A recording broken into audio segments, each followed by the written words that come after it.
Today on Forbes, Elon Musk's self-driving Tesla lies are finally catching up to him. A federal judge in San Francisco just greenlit a class action lawsuit by Tesla owners to sue the carmaker for exaggerated claims by CEO Elon Musk and the company about the self-driving capability of its electric vehicles that stretch all the way back to 2016. It's the latest blow to plans by the world's richest person to reposition Tesla as a leader in artificial intelligence and autonomous driving, amid a dramatic slowdown in its EV sales.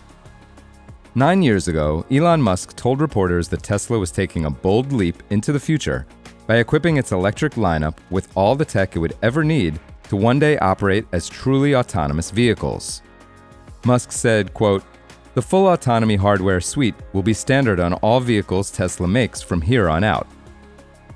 When fully utilized at some later date, as the AI-enabled software was refined, an array of digital cameras, ultrasonic sensors, and radar would give Tesla's full, so-called Level 5 autonomy, a designation indicating a robotic ability to drive under all conditions.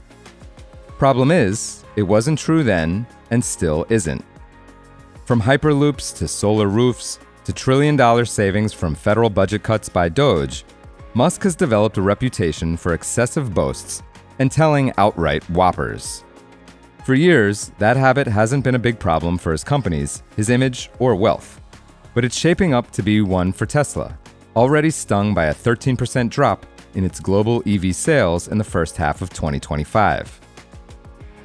The class action suit comes on the heels of a separate federal case in Miami this month, in which a jury determined that Tesla bore some responsibility for a fatal 2019 crash that occurred while its autopilot feature was engaged. The jury ordered the company to pay $243 million in damages. Meanwhile, the company could temporarily lose its ability to sell cars in California, its top U.S. market, if a judge in a case brought by the state's Department of Motor Vehicles determines it misled consumers by overstating the self-driving ability of its vehicles. Phil Koopman, an autonomous vehicle tech researcher and professor emeritus at Carnegie Mellon University, said, quote, "The overarching thing is none of this is new. This has all been a long time coming. We're sort of seeing the pieces fall into place now, but it's not out of the blue by any stretch." Neither Musk nor Tesla responded to a request for comment.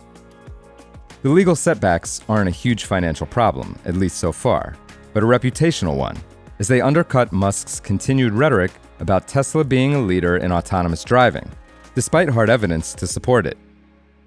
Alphabet's Waymo, which operates commercial robotaxis in 5 major U.S. cities and is testing in 10 more, has solidified its position as the dominant player in that space. Musk said on Tesla's results call that the company will ultimately overtake Waymo because its system is much cheaper, though a robotaxi pilot Tesla launched in Austin in June, with human safety drivers in the front seat, suggests it has a long way to go to catch up. Bryant Walker Smith, an AV researcher and professor at the University of South Carolina, served as an expert witness for the California DMV in its case against Tesla in July.